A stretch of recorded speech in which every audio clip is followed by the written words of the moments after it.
The first time I noticed something strange between my brother and my wife, it was so subtle I almost convinced myself I was imagining it. A quick glance shared across the room during a family dinner, a laugh that lingered a little too long. I shook it off. Why would I even think something was going on? This was my brother, the guy I'd trusted with everything since we were kids, and my wife, the woman I'd built a life with over the last 6 years. But as the weeks passed, those small moments of unease started to grow. My wife, Jess, became more distant, constantly on her phone, distracted, always with an excuse to leave the room or step outside for a call. I could feel the gap widening between us, but I didn't know why. I couldn't pinpoint it, and every time I asked, she'd brush it off, telling me I was overthinking things.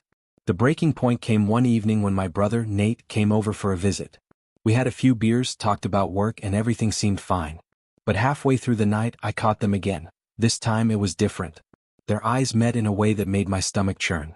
I could feel something was wrong, something far deeper than I wanted to believe. That night, after Nate left, I confronted Jess. "What's going on with you and my brother?" I asked, my voice tighter than I meant it to be. She looked up from her phone, clearly caught off guard. "What do you mean?" "I'm not blind, Jess. You've been acting strange for weeks. And tonight, you and Nate. There's something you're not telling me, isn't there?" Her face paled and she opened her mouth to speak, but nothing came out at first. I waited, my heart pounding, hoping that what I feared wasn't true. But when she finally spoke, her voice was shaky. "Dan, there's something I need to tell you." I braced myself. "What?" She took a deep breath, her eyes welling with tears. "I don't know how to say this. It's been eating me alive and I've been trying to figure out how to tell you, but Nate and we made a mistake." For a moment, the words didn't register. I blinked, staring at her, trying to process what she had just said. "A mistake?" I repeated, feeling the air leave my lungs. Her hands trembled as she clasped them together, tears now streaming down her face. "It happened a few months ago. We were drunk and one thing led to another. It wasn't supposed to happen, Dan, I swear. It meant nothing." I couldn't breathe. My brother and my wife? The two people I trusted most had betrayed me and they had been hiding it for months. "You slept with Nate?" I asked, my voice barely more than a whisper, still hoping I had misunderstood. Jess nodded, her face crumpling in shame. "It was one time. It was a mistake, Dan. I didn't want to hurt you." I stumbled back, feeling like the ground had been pulled out from under me. "A mistake?" I repeated, the anger rising in my chest. "You slept with my brother, Jess. How do you think that doesn't hurt me? How long were you going to keep this secret? How long have you been lying to me?" She broke down, sobbing, but her tears didn't move me. The betrayal was too deep, the wound too raw. "I should have told you," she cried. "I know I messed up. But I love you, Dan. I don't want to lose you. It was a stupid, meaningless mistake." I wanted to scream, to break something, to make her feel the same pain that was ripping me apart inside. But instead, I stood there in silence, the weight of her confession pressing down on me, suffocating me. And then, as if the situation couldn't get worse, she said the words that made my blood run cold. "There's something else," she whispered, her voice barely audible. I stared at her, dread pooling in my stomach. "What do you mean?" She wiped her tears, her hands shaking. "I'm pregnant." Everything went still.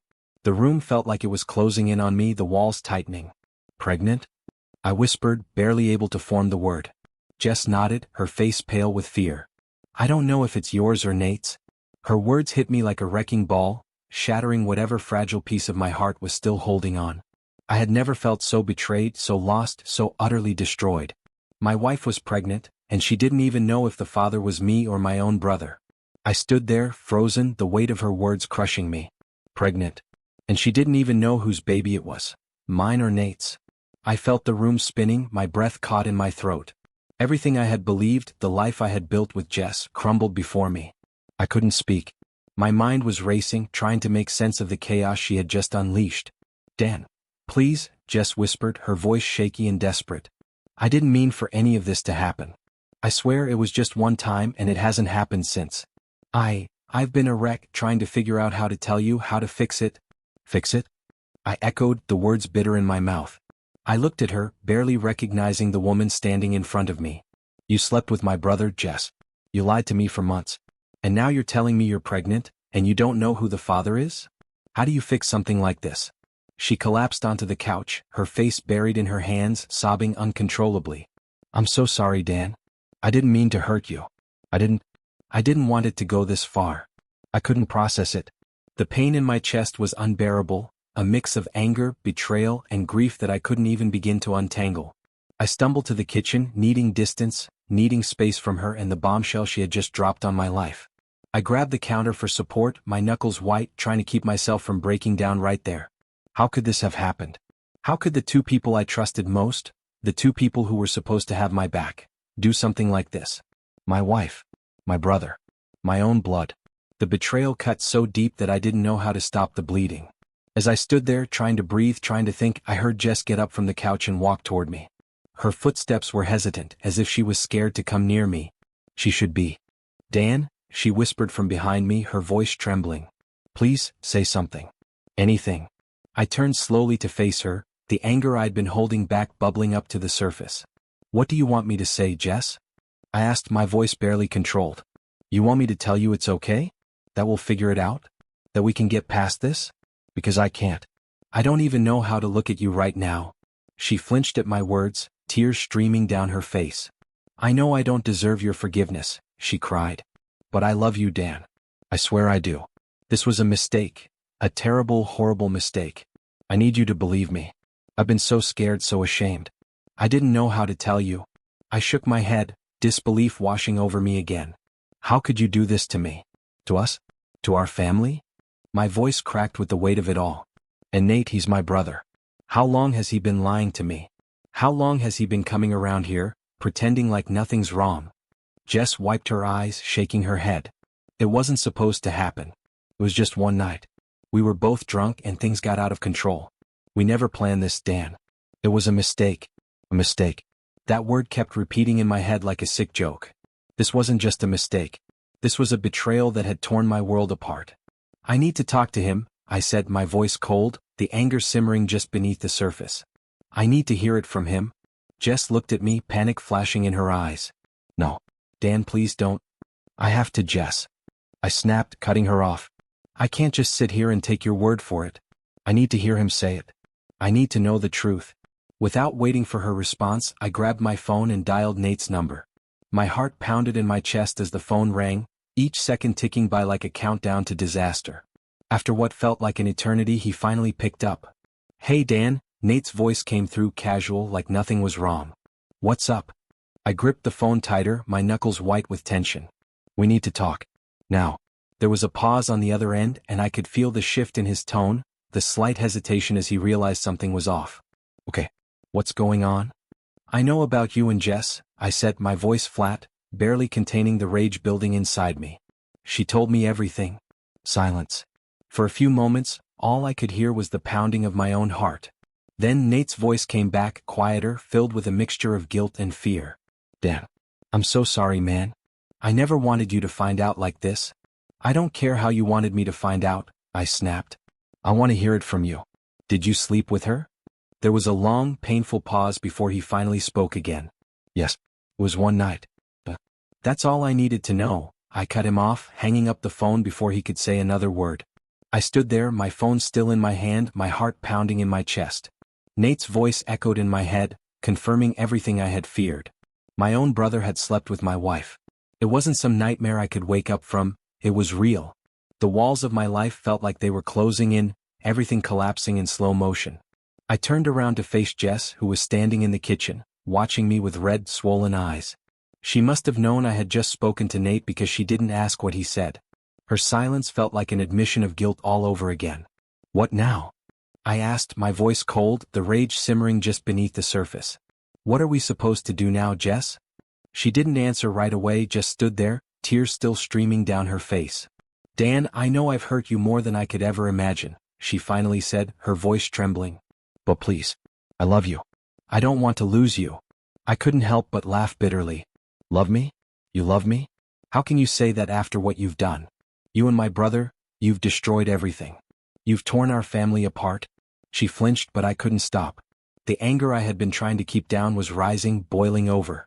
Do you even understand what you've done, Jess? It's not just about us anymore. You're pregnant and you don't even know who the father is.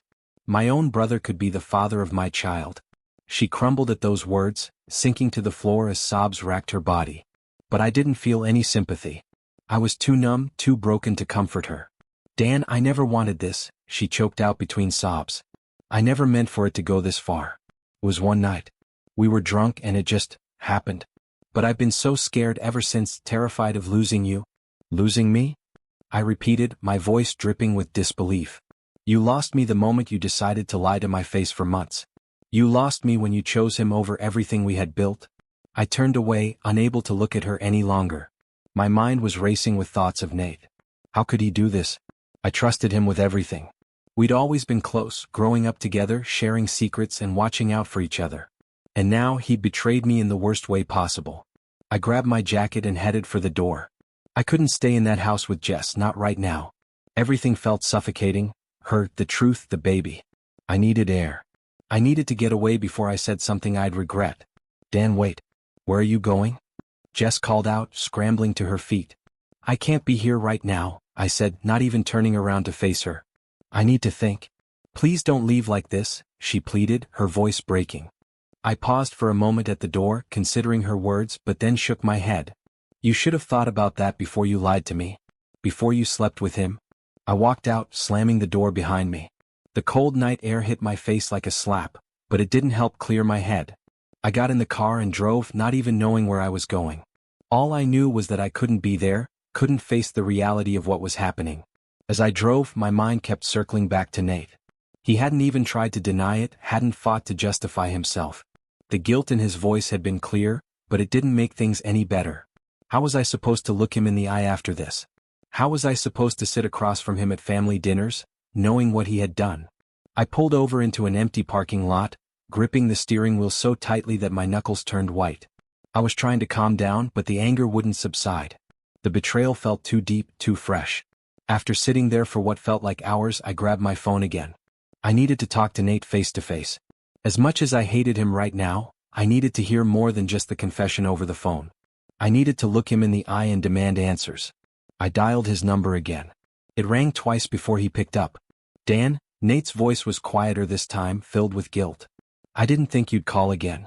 Look, we need to meet. Tonight, I interrupted, my voice cold.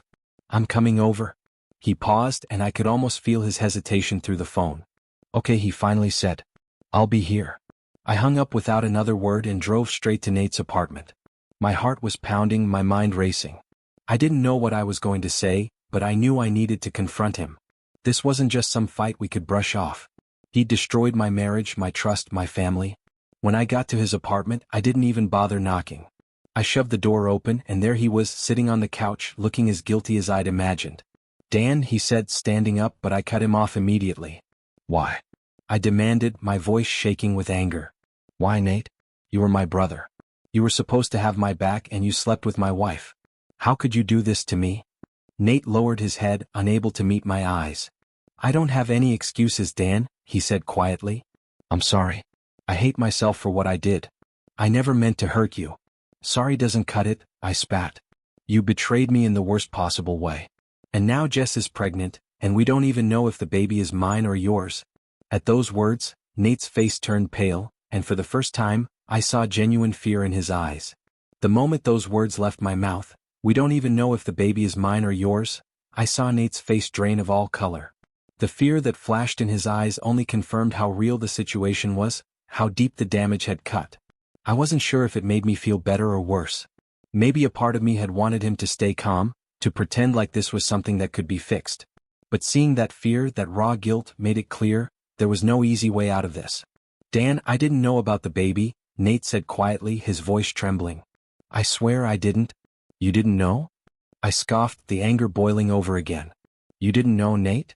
So that's supposed to make it better? That makes it all okay, right? You didn't know you might be the father of my child? He stepped back, hands raised as if to calm me, but it only made me angrier. I'm not saying that, man. I'm not. I don't have any excuses. I messed up. I betrayed you and I'm so damn sorry. Sorry? I shouted, my voice cracking with a mix of rage and grief. Sorry doesn't fix this. Sorry doesn't erase what you did. You didn't just sleep with anyone, Nate. You slept with my wife. And now you might have gotten her pregnant. Nate looked like he was about to speak, but he stayed quiet, knowing there was nothing he could say that would make any of this better. I wanted to hit him, to make him feel the same kind of pain I was drowning in, but somehow I held back. Do you have any idea what you've done? I asked, my voice lowering as the hurt washed over me again. You were supposed to be my brother, my family. You were supposed to have my back. And you did the one thing I could never forgive. Nate sank onto the couch, his face in his hands, his guilt finally overwhelming him. Dan, I know. I know I've destroyed everything. I've been carrying this for months, trying to figure out what to do, how to fix it, but there's no way to fix this. I betrayed you. I betrayed Jess. I've been living with that guilt every single day. Guilt? I repeated, laughing bitterly. You think guilt is enough? What about me, Nate? What about the life you just blew apart? Nate looked up at me, tears welling in his eyes. I never wanted this, Dan. I never wanted to hurt you. It was one night. We were both drunk. I know that doesn't excuse anything, but it was a mistake, one I'll regret for the rest of my life. Mistake, I muttered, shaking my head. That word had been thrown at me so many times over the past few days. Jess called it a mistake. Now Nate was calling it a mistake.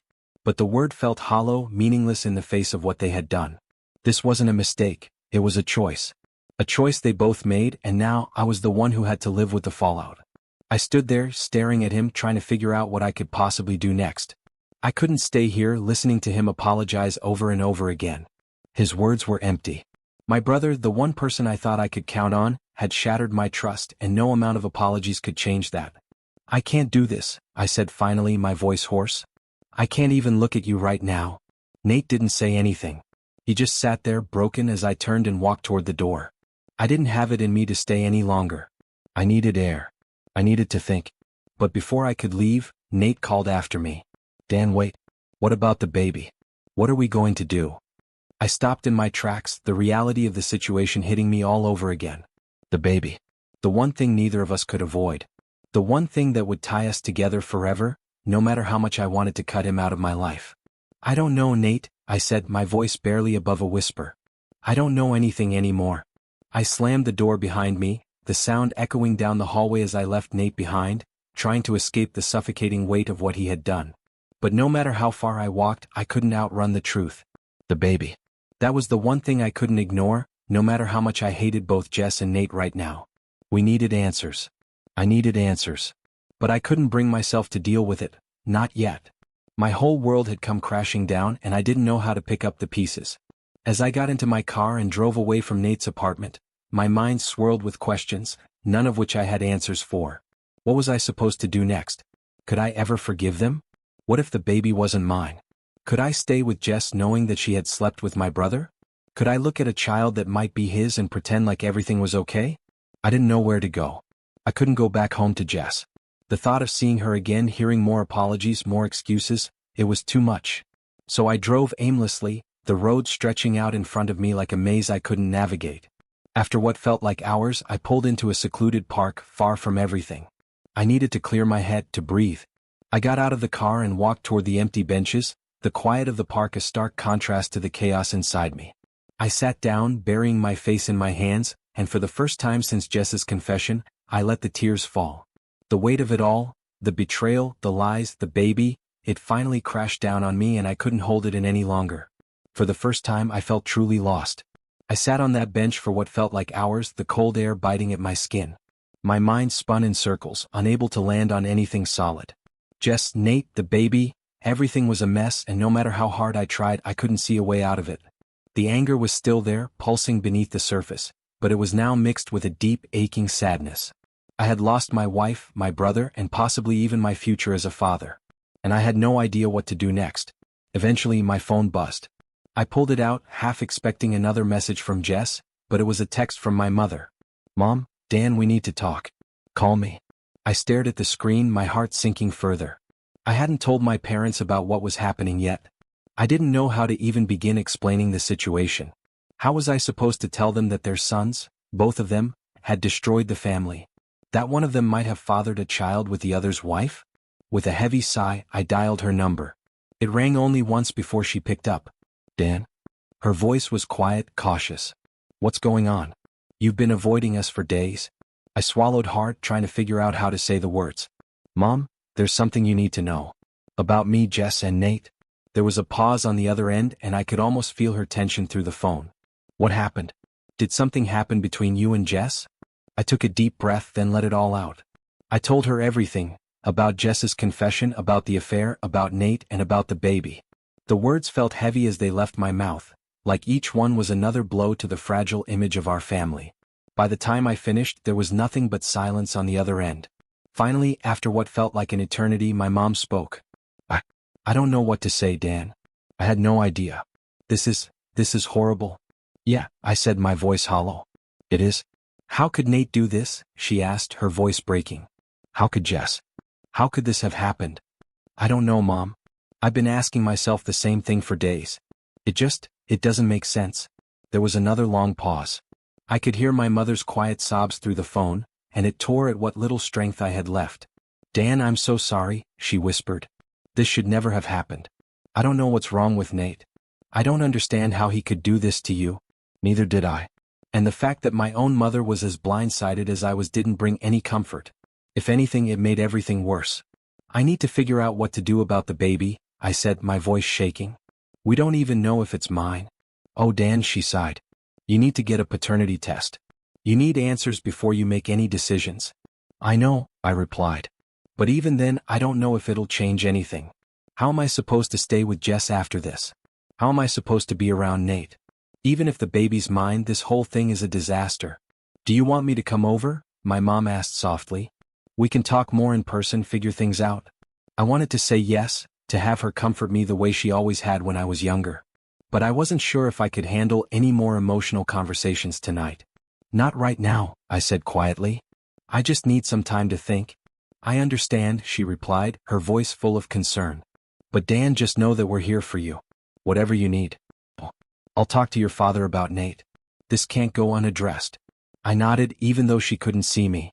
Thanks, Mom. After hanging up, I felt even more exhausted. It wasn't just my marriage and my brother's betrayal, it was the entire family dynamic that was crumbling. What would our parents think of Nate now? What would holiday gatherings look like? How could we ever face each other again? The thought of the baby nagged at me, the uncertainty of it eating away at my already fragile state. The child could be mine. I could be a father. But if it wasn't mine, if it was Nate's, I didn't know what I'd do. Could I raise my brother's child with the woman who had betrayed me? Could I look at that child without being reminded of what Jess and Nate had done? I sat in that park, alone with my thoughts, until the chill became too much to bear. I got back in my car and drove home, still unsure of what I'd find when I walked through the door. The house was dark and quiet when I entered, but I knew Jess was inside, waiting. She hadn't left me another message, but I could feel her presence like a weight in the air. I found her sitting on the couch, her eyes red and swollen from crying. She didn't speak when I walked in, just looked at me with a mixture of hope and fear. I could tell she was waiting for me to make the first move, to decide what was going to happen next. I stood in the doorway for a moment, trying to find the right words. But there were no right words, no way to make this situation less painful. Finally, I broke the silence. We need to get a paternity test. Jess nodded, her voice barely a whisper. I know. I can't make any decisions until we know whose baby this is. She looked down, tears falling silently onto her lap. I understand. For the first time in days, I didn't feel the anger burning inside me. Instead, there was only a deep, aching sadness. The realization that no matter what the test revealed, nothing would ever be the same again. Our marriage, our family, our future. Everything had changed, and I wasn't sure if I could find a way to fix it. I took a seat across from her, the weight of the silence between us almost unbearable. The next few days passed in a fog, with an overwhelming sense of dread hanging over every moment. Jess and I barely spoke. We had scheduled the paternity test, but in the meantime, it was like living in limbo. Every interaction felt heavy, as though we were tiptoeing around the inevitable truth that could shatter whatever fragile thread was left between us. I moved into the guest room. I couldn't share a bed with Jess, not after everything. She didn't argue, didn't plead for me to stay. The distance between us grew with every passing minute. Even in the same house, it felt like we were miles apart, living in two different worlds. The day of the paternity test, Jess looked like a shell of herself, pale, her eyes hollow from sleepless nights. I didn't feel much better.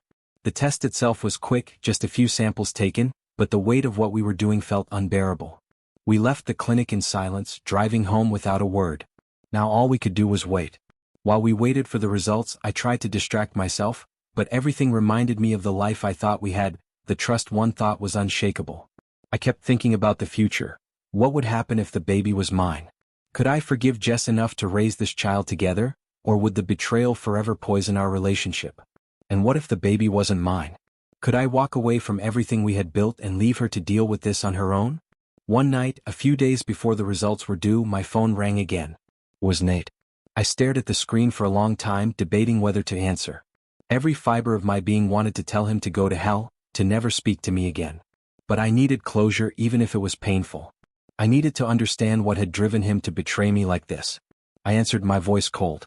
What do you want, Nate? There was a pause on the other end, then his voice came through, quiet and broken. Dan, I wanted to check in. I know I'm the last person you want to hear from, but I've been thinking about everything, and I need you to know how sorry I am. I stayed silent, letting him talk. He needed to feel the weight of what he had done. Apologies weren't going to fix this, but maybe he needed to hear himself say it. I've been going over it in my head, trying to understand how I let it happen. He continued, his voice cracking. I can't explain it. I was drunk, I was stupid, but those excuses don't mean anything. I crossed a line I never should have, and I destroyed everything. I don't know how to fix it, but I'll do anything to make it right. I clenched the phone tighter, my knuckles white. There's nothing you can do to make this right, Nate, I said, my voice flat. You broke our family. You betrayed me. You slept with my wife.